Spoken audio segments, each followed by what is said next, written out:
Llegamos al final de esta serie de Romanos hoy y yo espero que esto nos pueda haber ayudado a encontrar, a descifrar, o sea, a entender mejor las riquezas que nosotros encontramos en la palabra de Dios y al mismo tiempo también nos haya podido ayudar a corregir un poco nuestra forma de ver a Dios, nuestra teología, nuestra doctrina que nosotros tenemos. Hace 2 semanas nos fijamos en el capítulo 10, donde Pablo nos exhorta a responder al llamado de la iglesia.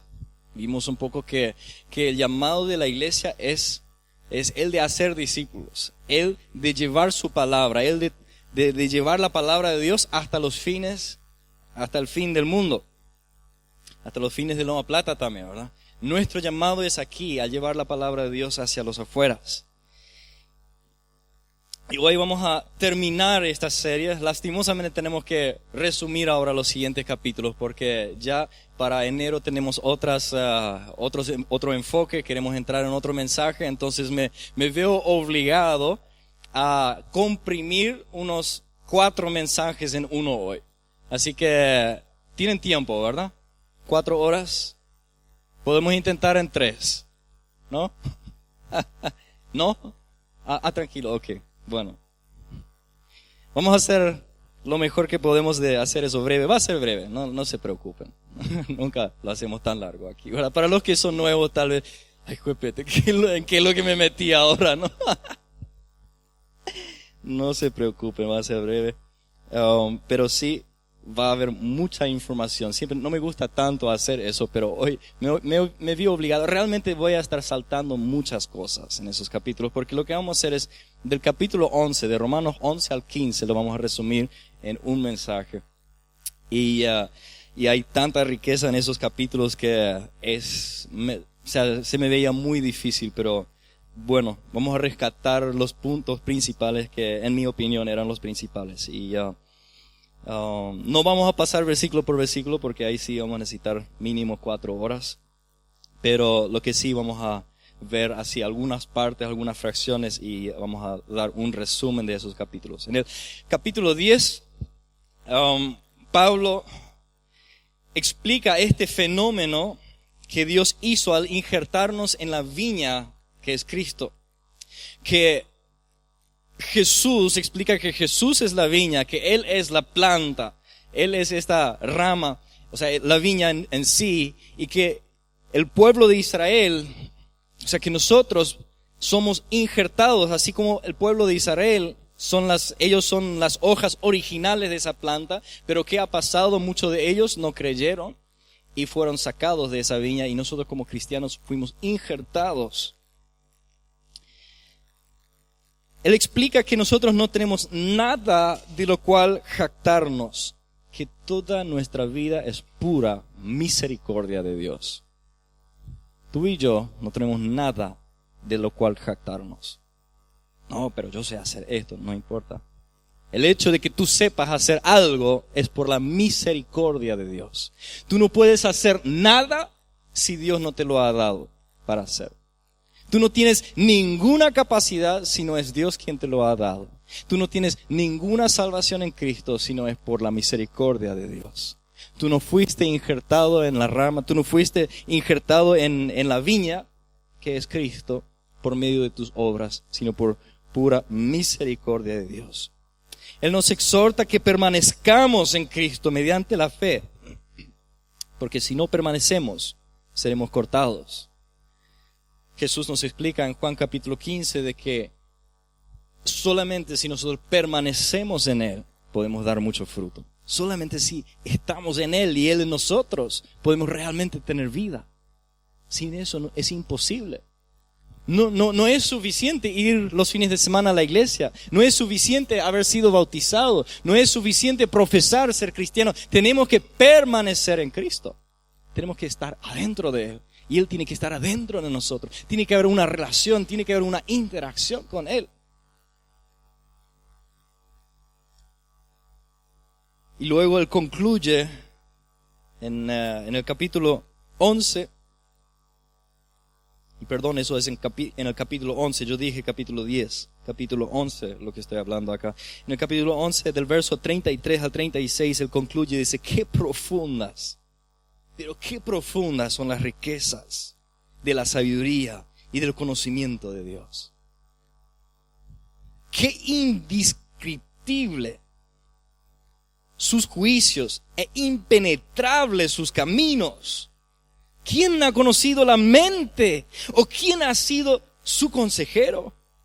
¿Quién le ha dado primero a Dios para que luego Dios le pague? Porque todas las cosas proceden de Él, existen por Él y para Él. A Él sea la gloria para siempre. Amén.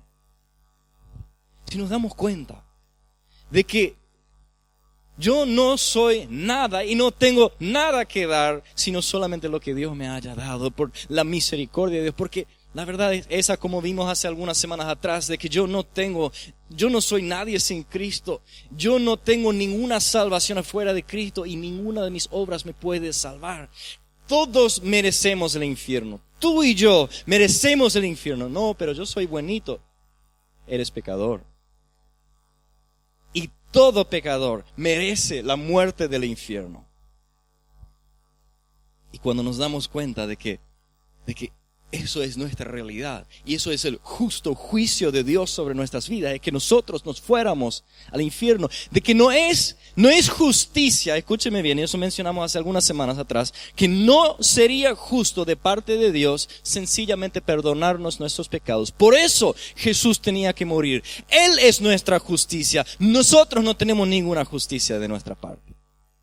Y si Jesús decidiera, o sea, si Dios decidiera de perdonarnos sin que alguien pague por nuestro pecado, Él sería un Dios injusto. ¿Cómo es eso? Imagínense vos, si tu hermana, tal vez tu hija,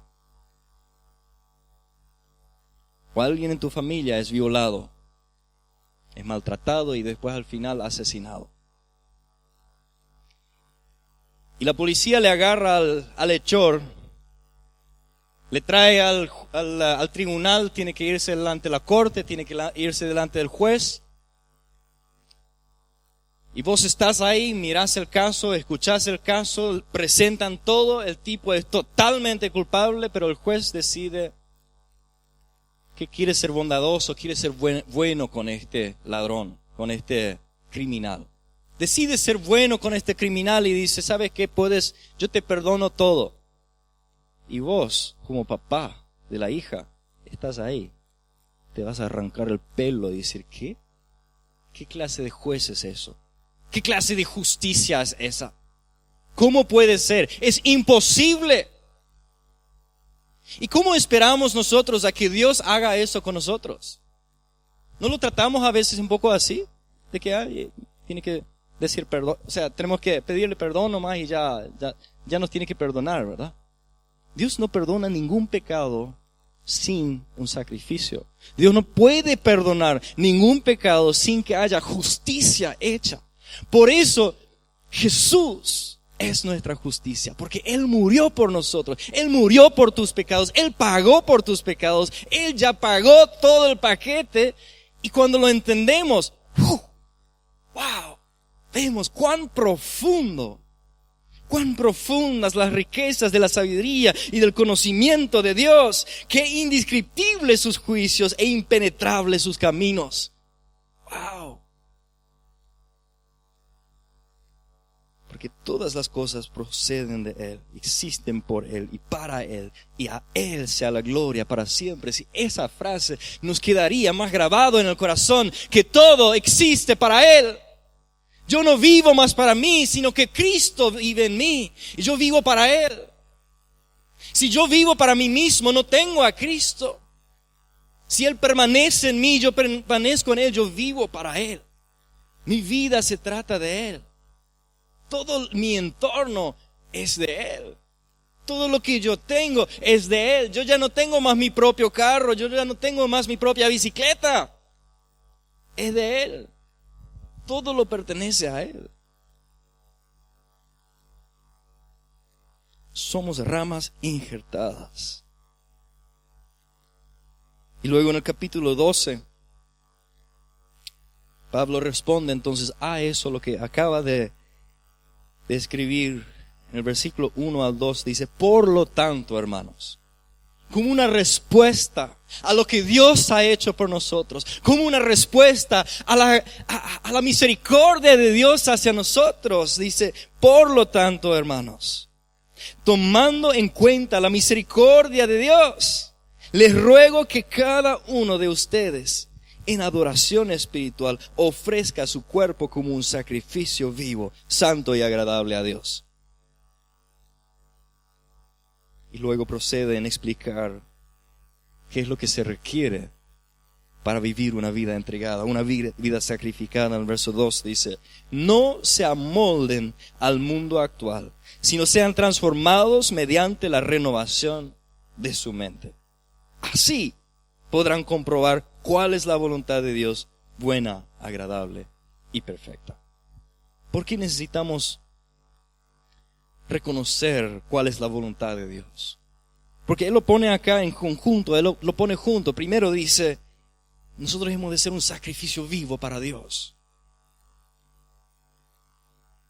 Y eso lo hacemos al no amoldarnos al mundo, sino al ser transformado mediante la renovación de nuestra mente, porque así podemos comprender cuál es la voluntad de Dios para nuestras vidas, qué es lo que es bueno, qué es agradable para Él.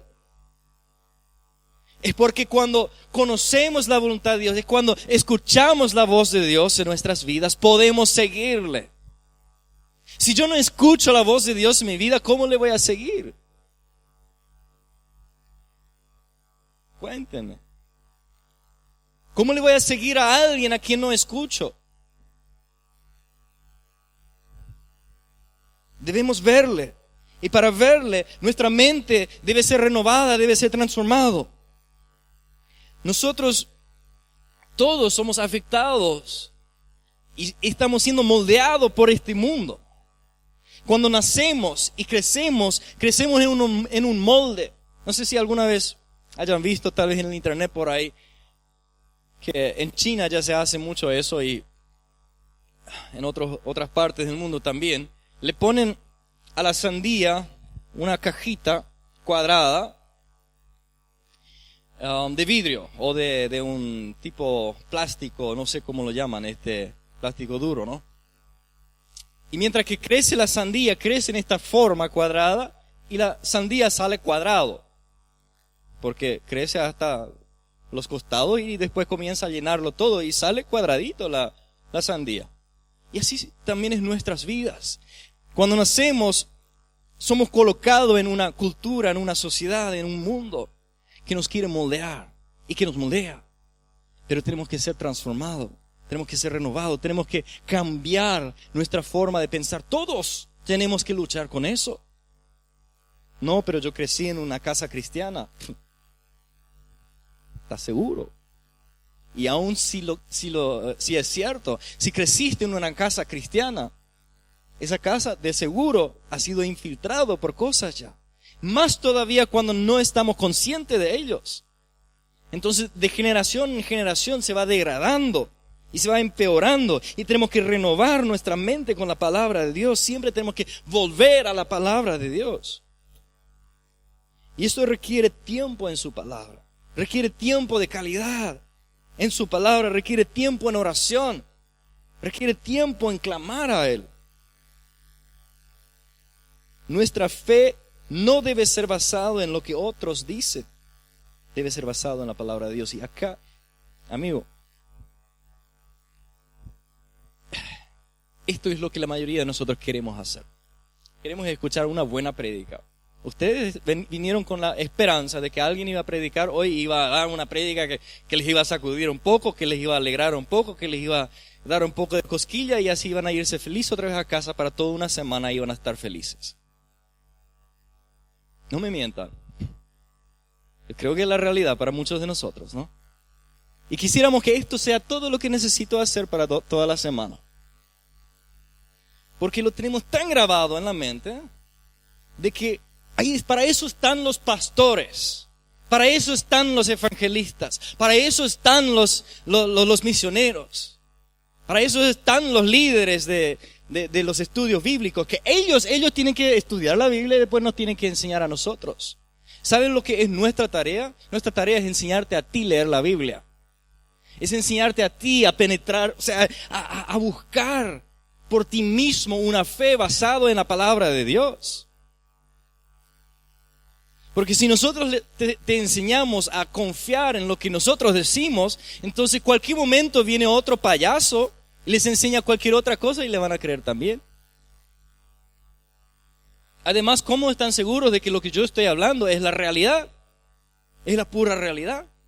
Yo les puedo asegurar, claro. Pero hubo miles de predicadores que predicaron con fervor. Pero no era bíblico. Y hoy día tenemos miles de predicadores en YouTube que predican herejías. Claro, también hay de los que son correctos. ¿Está mal escuchar? No está mal escuchar. Está bien. Pero cuando basamos nuestra fe en lo que otros dicen, eso es lo que está mal. Mi fe debe estar basada en la palabra de Dios, no en lo que otros dicen. Dios no tiene nietos, solo tiene hijos. Una transformación de nuestra mente es clave para poder escuchar a Dios, como ya mencionamos. Y escucharle es clave para seguirle. Luego, tener una mente transformada es clave para activar los dones del Espíritu Santo. Del verso 3 al verso 8, Pablo aclara eso y él dice, una vida transformada forma parte del cuerpo de Cristo. Él sigue después explicando cómo cada uno forma parte del cuerpo de Cristo y es activo ahí adentro. Una mente renovada, una mente transformada no es una persona pasiva, sino es activa en Cristo. Esto es activo en el cuerpo. Se activa. Es activo a través de sus habilidades y sus dones. Y siguiente punto es clave, una vida transformada, una mente renovada es clave para vivir una vida renovada. Del verso 9 hasta el final tenemos una larga descripción de cómo se ve una vida renovada. Si solo tuviéramos nuestra mente alineada con lo que Pablo describe aquí, nuestra vida iba a impactar a toda esa sociedad. Si solamente nosotros íbamos a vivir al 100% lo que Pablo describe aquí en los siguientes versículos, íbamos a darle vuelta a la plata. Quiero leer solamente unos versículos de ello, sigue de ahí, pero para darnos una idea, en el verso 9 al 14 de Romanos 12 dice, el amor debe ser sincero, aborrezcan el mal. Aborrezcan el mal. Todo lo que es mal deberíamos aborrecer. Aférrense al bien, ámense los unos a los otros con amor fraternal, respetándose y honrándose mutuamente. Nunca dejen de ser diligentes, antes bien sirvan al Señor con el fervor que da el Espíritu. Alégrense en la esperanza, muestren paciencia en el sufrimiento, perseveren en la oración, ayuden a los hermanos necesitados, practiquen la hospitalidad, bendigan a quienes los persigan, bendigan y no maldigan. Sí, vamos a vivir eso. La lista sigue acá. Nuestra mente debe moldearse al carácter de Cristo para que nuestro carácter se adapte a estas características. Esto es discipulado. Esto es llegar a ser personas con características, con estas características y ayudar a otros a lograrlo también. Eso es el capítulo 12, un resumen. Vamos avanzando. Capítulo 13, ¿sí? ¿Tenemos tiempo? ¿Qué hora es? Sí, tenemos tiempo. Capítulo 13, Pablo resalta varias de estas características que nos deben marcar como cristianos. O sea, él nos dio una lista, en el capítulo 12 nos dio toda una lista, pero después en el capítulo 13 él resalta varias de estas características. Y el primero es el respeto hacia las autoridades. Él explica que las autoridades son puestos por Dios y deben de ser respetadas. Pero es seguro que no se refería a los comisarios de Loma Plata, ¿verdad? No puedes. No. Era para el tiempo de Pablo nomás, ¿verdad? Ustedes saben que los romanos eran terribles. Mucho peor de la policía municipal que nosotros tenemos en Loma Plata. ¿Qué va? Andrés, vos tenés 4 dedos apuntándote a vos, ¿eh? Tenemos acá gente apuntándose el uno al otro. Y así somos. Pero no es así. O sea, ¿o qué tal está tu relación con tu jefe? No, vago, que no me paga lo que yo debería ganar, ¿verdad? Respeto hacia las autoridades. Contrario a la corriente de la mayoría, debemos honrar a nuestras autoridades. No quejarnos de ellos, no maldecirlos, no burlarnos de ellos. ¿Alguna vez compartiste alguna burla de Marito en tu Face? Tal vez es hora de ir a chequear y borrar algunos. Porque si yo encuentro, te voy a agarrar por la oreja, ¿eh?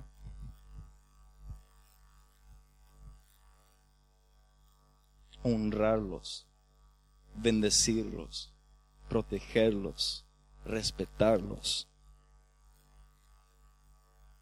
Dios nos va a pedir cuenta de esas actitudes. Romanos 13:7 dice: paguen a cada uno lo que le corresponda. Si deben impuestos, ¿por qué esa palabra, caramba, impuestos, verdad?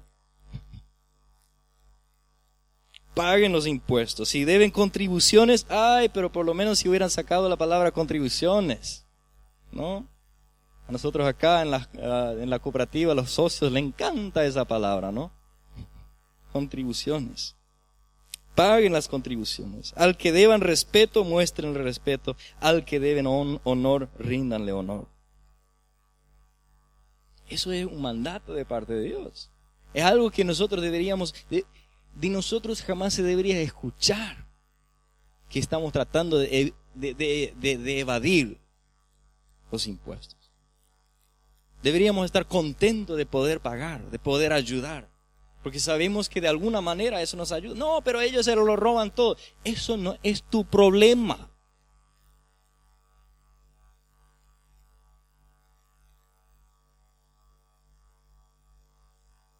Dios ya le va a rendir cuentas.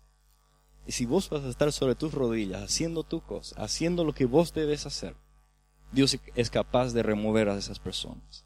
Si nosotros como iglesia nos levantamos, ¿sabes qué? Algo que estoy seguro, de que si nosotros como iglesia nos levantamos en Paraguay y realmente comenzamos a clamarle a Dios y comenzamos a vivir una vida renovada, comenzamos a vivir esa vida con una mente transformada. Si nosotros como iglesia nos levantamos y el Paraguay nos llega a conocer como la gente que son justas, que son honrados, que respetan sus autoridades, que pagan sus impuestos, que no evaden.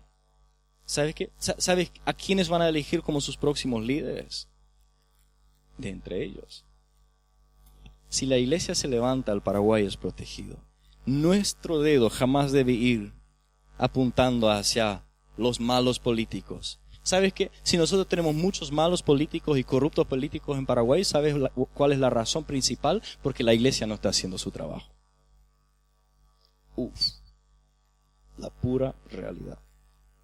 Porque si la iglesia haría su trabajo, no tendríamos tanta corrupción en el país. Porque nosotros tenemos un Dios que oye. Nosotros tenemos un Dios que es sobre todo. Nosotros tenemos un Dios que puede cambiar el corazón de cualquier persona. Él puede cambiar la situación de ese Paraguay de hoy a mañana, para el bien o para el mal.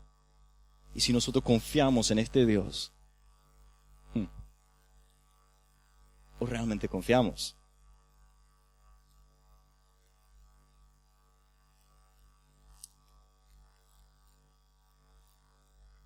Segundo punto que él resalta en ese capítulo 13 es que hemos de amarnos los unos a los otros. A partir del versículo 8 del capítulo 13 hasta el final de este capítulo, somos exhortados a tomar nuestras responsabilidades en amar a los demás. Romanos 13:8 dice: no tengan deudas pendientes con nadie, a no ser la de amarse unos a otros. De hecho, quien ama al prójimo ha cumplido la ley. Después sigue hablando de cómo se ve eso, qué es lo que él quiere decir con eso. Entra en detalle de cómo se ve un amor genuino.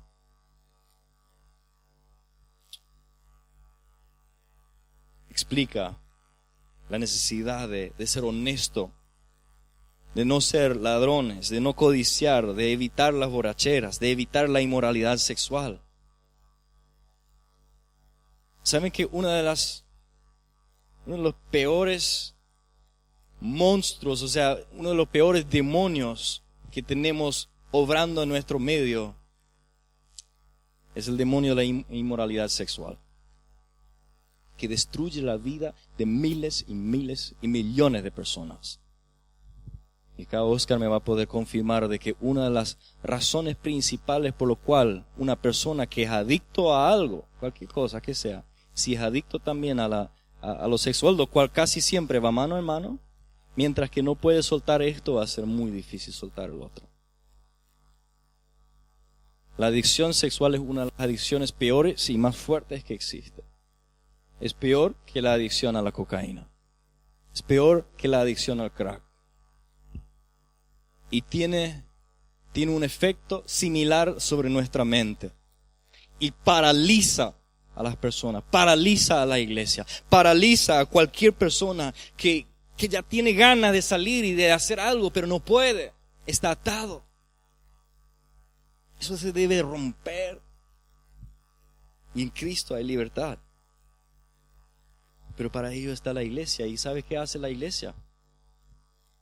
Cerca nada. Y eso debe cambiar. Nosotros debemos ser un lugar donde personas pueden encontrar libertad.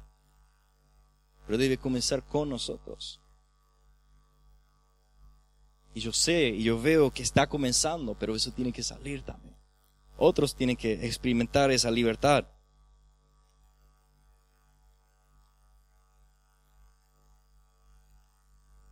Como nos dice Filipenses 2, amar es no pensar solo en nosotros mismos. Y eso es, la inmoralidad sexual te impide a poder verle a la otra persona con amor. Te impide realmente poder demostrar amor. Te quita el amor por la persona. Especialmente en el matrimonio. Pero eso afecta a todas nuestras relaciones. No me entienda mal, no es solamente tu matrimonio que va a ser afectado. Si tienes problemas con el pecado sexual, eso va a afectar todas tus relaciones. Tu amor va a ser frenado. Porque es lo contrario. Filipenses 2 dice que amar es no pensar solo en nosotros mismos, sino considerar a los demás como más importantes, buscar llenar las necesidades de los demás y no aumentarles sus dolores. Luego llegamos al capítulo 15. En el capítulo 15 tenemos uno de los textos famosos de la Biblia que nos exhorta a no juzgar. Yo sé que acá podemos comenzar toda una discusión, pero vamos a dejar eso para otro tema donde vamos a hablar de este tema, juzgar o no juzgar, ¿sí? Porque acá Pablo dice claramente no juzguen a nadie, y después en otra parte leemos, ya le he juzgado, dice, y quiero que ustedes le juzguen también, ¿verdad? Entonces pareciera ser que se contradice, pero no se contradice. En otro momento vamos a hablar de ello. Pero lo que quiero subrayar es el énfasis de Pablo aquí en no juzgar la convicción de otros en cuanto a cosas que no son claramente descritas en la Biblia. Los ejemplos que él pone acá es el tema de las comidas y el tema de los feriados. El tema de las comidas, ellos tenían, en aquel tiempo era muy común de que la carne era ofrecido a ídolos, o la comida era ofrecido a ídolos, y había una gran discusión acerca de si se podía comer o no se podía comer, y Pablo explica, él dice, mira un poco, no hay ley, porque Cristo murió de una vez para todos. Sin embargo, es que para las personas que tienen una conciencia débil y piensan que esto sí les va a hacer mal, nosotros somos de tropiezo si comemos delante de ellos una comida sacrificada a ídolos. Y explica que eso no es amor, que demostrar amor es no juzgar la convicción del otro en cuanto a estas cosas. Luego él habla de los sábados también, esos días libres que ellos tenían, de los judíos, las fiestas. Había una discusión, ¿se tiene que guardar estas fiestas o no? Hoy día hay una discusión enorme acerca de la Navidad. ¿Se debe festejar la Navidad o no se debe festejar la Navidad? ¿Es bueno festejar la Navidad o es algo terrible festejar la Navidad? Podemos dar una sencilla respuesta. Es la misma respuesta de Pablo aquí, de Romanos capítulo 15. Si tu convicción es de que festejar la Navidad te va a llevar al infierno, no festejes la Navidad, caramba. Ahora, si tu convicción es de que eso no tiene que ver directamente con los demonios, que si miramos la historia de Navidad, ¿de dónde viene? Sí, es feo. Claro. Y yo personalmente yo me siento raro poniendo un árbol de Navidad aquí enfrente, pero no digo que voy a tratar de explicar eso de una manera corta para que después no me corran y me muerdan, porque el tema es eso. Yo no sé por qué poner un árbol de Navidad ahí. No sé por qué. No, es para recordar el nacimiento de Jesús. ¿Cómo te va a recordar un árbol del nacimiento de Jesús? Si a vos te funciona, gloria a Dios, a mí no me funciona. Entonces no lo hago. Ahora, tenemos el otro lado, tenemos un lado que dice, no, hay que poner muchas luces, hay que poner árboles, hay que poner decoración, hay que festejar, y se distraen todo con el Papá Noel, que Jesús ni entra en el pensamiento. Y después tenemos el otro lado del extremo donde decimos, no, eso es todo, como decían, dedicado a demonios. ¿Qué decía Pablo de la comida dedicada a demonios? Si la hace tropezar a alguien, no lo toques. Pero eso es tu convicción. ¿Me entienden a lo que estoy llegando? No es el árbol de Navidad que es terrible y malo, ¿qué es lo que hacemos con ello? Si yo pongo acá un árbol de Navidad y yo digo, bueno, hoy vamos a recordar al Dios de Tammuz, vamos a recordar al Dios del sol, porque antes se usaba algo así parecido para adorarle a Él, entonces vamos a hacer eso en honor a Él. ¡Upa! Ahí sí, ahí comenzamos un ritual. Y ahí abrimos las puertas a los demonios.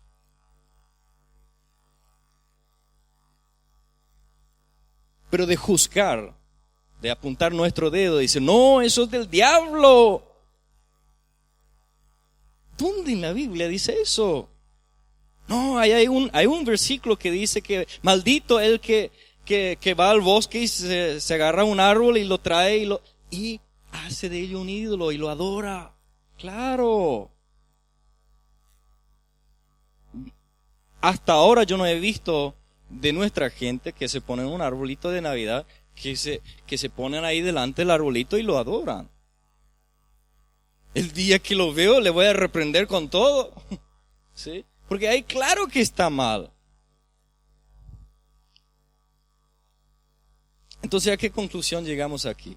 Si tu convicción es que Navidad es que no te sientes bien acerca de festejar Navidad, no lo festejes. Personalmente yo no veo el hype, como dice. Si miramos un poco más allá, vamos a ser un poco sinceros, vamos a ser un poquito muy sinceros. ¿Estamos realmente festejando la Navidad de Jesús? ¿O estamos corriendo detrás de una estrategia de marketing de muchos negocios? Piénsenlo bien. ¿Qué es la razón primordial por lo cual vemos tanta propaganda de Navidad en tiempo de Navidad. ¿Quiénes lo ponen ahí? El supermercado, los almacenes, las ferreterías, todos los negocios. Es una estrategia de marketing.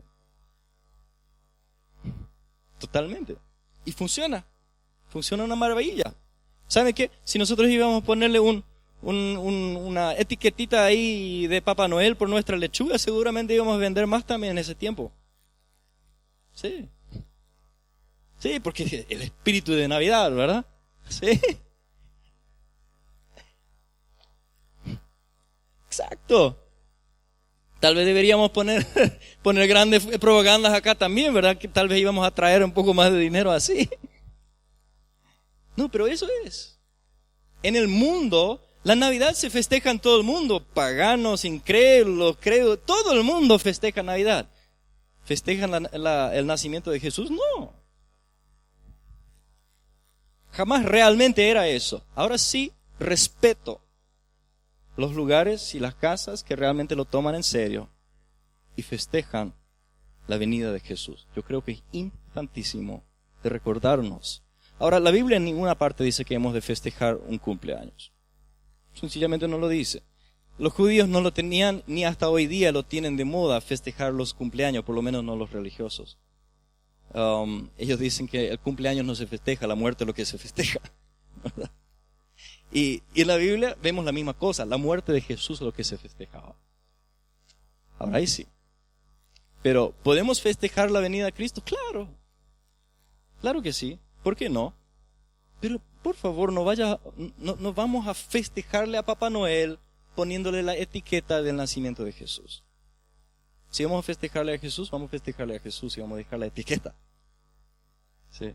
Ahora, ahí tienen la explicación por qué no tenemos muchas etiquetas acá en la iglesia tampoco. ¿Digo que está mal? No. Vuelvo a Romanos 15. La convicción acá es lo que es importante. Porque concluye en el... Bueno, acá ya vamos a pasar un poco a la última parte. Concluye en Romanos 14. Yo les estoy confundiendo todo acá. Yo dije capítulo 15, es capítulo 14. No sé cómo lo que me pasó eso. Capítulo 14 lo que él habla de eso. Y al final del 14, el 23 y 22 y 23, él dice lo siguiente. Y aquí yo creo que está la respuesta. Para todos que quieran discutir y pelearse acerca del tema de Navidad, aquí está la respuesta. Escuchen. Dice, así que la convicción que tengas tú al respecto, manténla como algo entre Dios y tú. Dichoso aquel a quien su conciencia no lo acusa por lo que hace, pero el que tiene dudas en cuanto a lo que come o a lo que festeja, se condena, porque lo que hace por convicción, porque no lo hace por convicción, y todo lo que no se hace por convicción es pecado. ¿Qué quiero decir con eso? Que si yo estoy convencidísimo de que la Navidad se tiene que festejar y yo no lo hago, estoy pecando. Si yo estoy convencido de que la Navidad no tengo que tocar, si lo toco, estoy pecando. Ahí está. ¿Pregunta respondida? Estoy disponible para hablar después si alguien quiere. Para cerrar el capítulo de Romanos, o sea, el libro de Romanos en el capítulo 15, Pablo resume los últimos capítulos con las siguientes palabras en el verso 1 al 4. Los fuertes en la fe debemos apoyar a los débiles en vez de hacer lo que nos agrada. Escuchen. Si nosotros tenemos una cierta convicción y queremos que todos crean eso, que todos sean así, eso es hacer lo que a nosotros nos agrada. Debemos apoyar a los débiles en la fe. Cada uno debe agradar al prójimo para su bien, con el fin de edificarlo. Me pregunto, ¿cuánta gente han sido edificada acerca de esas peleas? Nadie. Todo lo que hacemos debe ser para edificarnos. Porque ni siquiera Cristo se agradó a sí mismo, sino que, como está escrito, sobre mí han recaído los insultos de tus detractores. De hecho, todo lo que se escribió en el pasado se escribió para enseñarnos, a fin de que, alentados por las Escrituras, perseveremos en mantener nuestra esperanza. Amén. Voy a invitar al equipo de alabanza. Puede prepararse.